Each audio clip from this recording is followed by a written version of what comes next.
Comprendre votre prêt immobilier, le premier pas vers la propriété. Un prêt immobilier, c'est probablement le plus gros engagement financier de toute votre vie. Les amis, il faut bien que vous compreniez ça.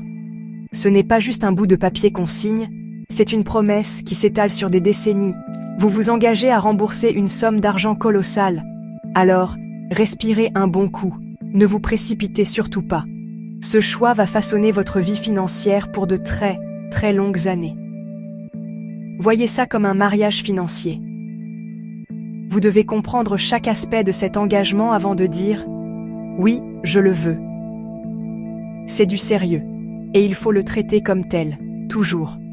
Bon, un prêt immobilier, c'est bien plus qu'un simple emprunt. C'est votre sésame pour devenir propriétaire. C'est le rêve de beaucoup de gens. Mais ce rêve s'accompagne de responsabilités importantes. Vous devez absolument comprendre toutes les conditions de votre prêt. Vous devez comprendre toutes les clauses cachées dans les petites lignes. Cette connaissance, cette compréhension, c'est votre force. Ça vous donne le pouvoir de faire des choix intelligents et éclairés. N'ayez jamais peur de poser des questions. Demandez à votre banquier. Demandez à votre conseiller financier. Demandez jusqu'à ce que vous ayez vraiment tout pigé. Il n'y a pas de questions bêtes quand il s'agit de votre argent et de votre future maison. Gap, DCIS. Il existe différents types de prêts immobiliers. Vous avez les prêts à taux fixe, où votre taux d'intérêt ne bouge pas. Ça veut dire que vos mensualités, capital et intérêt, restent les mêmes aussi. Ça, c'est la stabilité. Ensuite, il y a les prêts à taux variable, ou révisables. Avec un taux variable, votre taux d'intérêt peut changer après une période initiale. Ça veut dire que vos mensualités peuvent augmenter, parfois beaucoup. Chaque option a ses avantages et ses inconvénients. Votre situation financière personnelle, vos revenus, la stabilité de votre emploi, votre tolérance au risque, tout ça détermine le meilleur choix pour vous. Ce qui a marché pour votre ami ou vos parents pourrait être complètement à côté de la plaque pour vous. Être bien informé, c'est votre meilleur atout dans cette démarche. Il ne s'agit pas seulement d'obtenir un prêt, il s'agit d'obtenir le prêt. Quand vous comprenez le terrain, vous pouvez négocier plus efficacement. Vous pouvez repérer une mauvaise affaire à des kilomètres. Cette connaissance protège votre bien-être financier. Voyez ça comme de l'autodéfense financière. Vous vous construisez un bouclier contre les prêteurs abusifs et les erreurs coûteuses. Une maison, c'est merveilleux, mais elle doit être construite sur des fondations financières solides. Et ces fondations commencent par vous, bien informé et maître de vos décisions de prêt. Le pouvoir des taux d'intérêt. Comment ils façonnent vos paiements. Parlons des taux d'intérêt. C'est quoi un taux d'intérêt? Pour faire simple, c'est le coût de l'emprunt d'argent. Quand une banque ou un prêteur vous donne de l'argent pour un prêt immobilier, ils ne le font pas gratuitement, faut pas rêver. Ils vous facturent un pourcentage du montant du prêt, et ce pourcentage, c'est le taux d'intérêt. Ce taux est crucial, c'est l'un des facteurs les plus importants qui détermine le montant de vos mensualités. Même une toute petite différence dans le taux d'intérêt peut signifier une énorme différence sur ce que vous paierez sur toute la durée de votre prêt. Donc, il faut vraiment faire très attention à ce chiffre. Un taux d'intérêt plus bas, c'est votre meilleur ami quand il s'agit d'un prêt immobilier. Pourquoi? Parce qu'un taux plus bas signifie des mensualités plus faibles. Ça veut aussi dire que vous paierez moins d'intérêt au total sur 20 ans, 25 ans, ou quelle que soit la durée de votre prêt. On parle d'économiser des milliers, voire des dizaines de milliers d'euros. Imaginez ce que vous pourriez faire avec cet argent en plus. Vous pourriez le mettre de côté pour votre retraite, constituer votre fonds d'urgence, votre matelas de sécurité, quoi. L'investir pour les études de vos enfants. Un taux d'intérêt plus bas vous donne plus de marge de manœuvre financière et vous aide à vous enrichir plus rapidement. À l'inverse, un taux d'intérêt plus élevé signifie des mensualités plus importantes. Ça, c'est évident. Mais ça veut aussi dire que vous payez beaucoup plus d'intérêts au total à la banque. Gloops, ça peut vraiment peser lourd sur votre budget mensuel. Ça peut faire que posséder une maison ressemble plus à un fardeau qu'à une bénédiction. Ça réduit l'argent disponible pour vos autres objectifs financiers importants. C'est pourquoi vous devez absolument comparer les offres pour dénicher le meilleur taux possible. N'acceptez pas la première offre venue de votre banque, même s'il vous offre des chocolats. Ça pourrait être une erreur très coûteuse. Comparez les offres de plusieurs prêteurs. Plusieurs facteurs influent sur le taux d'intérêt qu'on vous proposera. Votre profil d'emprunteur est un facteur énorme. Les prêteurs voient un bon profil comme le signe d'un emprunteur responsable. Donc, ils proposent de meilleurs taux aux personnes ayant un bon dossier. Le montant de votre apport personnel compte aussi. Un apport plus important signifie souvent un taux plus bas parce que le prêteur prend moins de risques. La durée du prêt, que ce soit sur 15, 20 ou 25 ans, joue aussi un rôle. Et, bien sûr, l'environnement économique global et les politiques des banques centrales, comme la BCE en Europe, affectent les taux d'intérêt. Comprenez ces facteurs et travaillez sur ce que vous pouvez contrôler, comme la solidité de votre dossier. Oups!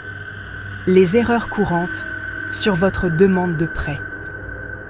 La procédure de demande de prêt immobilier peut sembler, disons, un peu comme escalader l'Everest en tongs. Il y a tellement de formulaires à remplir, tellement de documents à fournir. C'est facile de faire des erreurs si on ne fait pas attention. Et croyez-moi, les gens font des erreurs tout le temps. Ces erreurs peuvent coûter cher. Elles peuvent retarder l'approbation de votre prêt.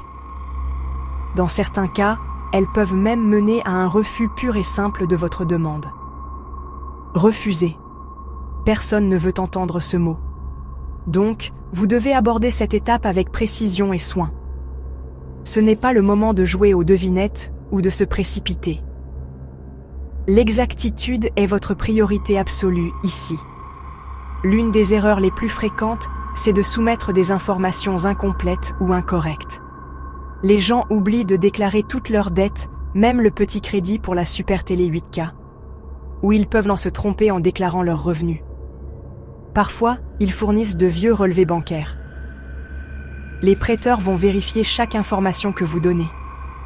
Ils ont des moyens de découvrir la vérité, ce sont un peu les experts de la paperasse. Alors, soyez complètement honnête et transparent. Soyez méticuleux dans votre demande. Vérifiez 2 fois chaque saisie, chaque chiffre, chaque date, avant de soumettre quoi que ce soit. Si vous n'êtes pas sûr de quelque chose, demandez des éclaircissements à votre conseiller. Ne supposez pas, vérifiez. Une autre grosse erreur que je vois souvent, c'est de ne pas comparer les prêteurs. Beaucoup d'emprunteurs vont simplement à leur banque principale, là où ils ont leur compte courant depuis qu'ils sont petits. Ou alors, ils choisissent le premier prêteur suggéré par un agent immobilier. Ça peut être une très mauvaise décision financière. Vous pourriez passer à côté de taux d'intérêt bien meilleurs ou de conditions de prêt plus avantageuses chez d'autres prêteurs. Vous devez comparer les offres. Je recommande d'obtenir des simulations de prêts officiels d'au moins 3 à 5 prêteurs différents. Ça vous permet de comparer ce qui est comparable et de choisir l'offre qui est vraiment la meilleure pour votre situation financière. Gap 2S. Une troisième erreur critique, c'est de faire des changements financiers importants pendant que votre dossier de prêt est en cours d'étude. Qu'est-ce que je veux dire par là ? Je parle de choses comme demander de nouvelles cartes de crédit pour profiter des soldes, ou contracter un prêt pour acheter une nouvelle voiture ou des meubles assortis au futur canapé, ou même changer d'emploi, surtout si ça signifie un revenu plus bas ou une période d'essai. Ces actions peuvent alerter les prêteurs. Les prêteurs veulent voir une stabilité financière juste avant de vous confier des centaines de milliers d'euros. Donc, gardez votre vie financière aussi stable et ennuyeuse que possible, depuis le moment où vous déposez votre demande jusqu'à la signature finale chez le notaire. La patience est une vertu ici, les amis. Les bons réflexes. Évitez les pièges de la demande de prêt. Alors, comment éviter ces pièges courants ? Parlons des bons réflexes à avoir. Premièrement, Obtenez un accord de principe de prêt immobilier avant de commencer sérieusement à chercher la maison de vos rêves. Un accord de principe vous indiquera combien un prêteur est susceptible de vous prêter. Ça vous donne un budget réaliste avec lequel travailler. Ça montre aussi aux vendeurs que vous êtes un acheteur sérieux et solvable, ce qui peut vous donner un avantage dans les négociations. Surtout si vous avez un coup de cœur pour un bien très demandé. Obtenir cet accord de principe tôt dans le processus vous met sur la voie du succès. Ça vous aide à éviter le crève-cœur de tomber amoureux d'une maison que vous ne pouvez tout simplement pas vous offrir. C'est une étape fondamentale. Ensuite, bien avant même de penser à demander un prêt, vérifiez votre dossier financier. En France, vous pouvez consulter votre situation auprès de la Banque de France, notamment pour savoir si vous êtes fiché FICP pour les incidents de remboursement de crédit ou FCC pour les chèques. Consultez ces informations. Examinez-les attentivement pour déceler toute erreur. Contestez immédiatement toute inexactitude, car leur correction peut prendre du temps. Si votre profil financier n'est pas optimal pour obtenir les meilleurs taux, commencez à travailler pour l'améliorer. Payez toutes vos factures à temps, systématiquement. Réduisez les soldes élevés de vos crédits à la consommation ou vos découverts bancaires. Évitez d'ouvrir de nouveaux crédits inutiles. Un bon dossier financier, c'est de l'or dans le monde du prêt immobilier. Autre conseil pratique, rassemblez tous vos documents financiers nécessaires bien à l'avance. Les prêteurs demanderont généralement vos derniers bulletins de salaire, vos avis d'imposition des 2 dernières années, vos relevés de comptes bancaires et les relevés de vos comptes d'épargne ou d'investissement. Avoir toute cette paperasse organisée et prête à l'emploi, peut-être dans un joli classeur, soyons fous, accélérera considérablement le processus de demande. Ça montre aussi aux prêteurs que vous êtes préparés et sérieux. Faites des copies de tout. Conservez des sauvegardes numériques. Ce niveau d'organisation réduira votre stress et rendra tout le processus plus fluide pour toutes les personnes impliquées. En fin de compte, obtenir un prêt immobilier est l'une des entreprises financières les plus importantes de votre vie. Ne le prenez pas à la légère. La clé pour naviguer avec succès dans ce processus complexe est d'être informé. Faites vos recherches. Comprenez les conditions. Posez une multitude de questions. Demandez conseil à un conseiller financier de confiance si vous vous sentez dépassé. Être un emprunteur averti est votre meilleure défense contre les mauvaises affaires et les erreurs coûteuses. Ça vous donne le pouvoir de prendre des décisions qui correspondent à votre santé financière à long terme et vous aide à réaliser votre rêve de devenir propriétaire de manière responsable et durable. Vous pouvez y arriver, les amis. Si vous avez aimé, n'oubliez pas de liker et de vous abonner à notre chaîne pour plus de contenu.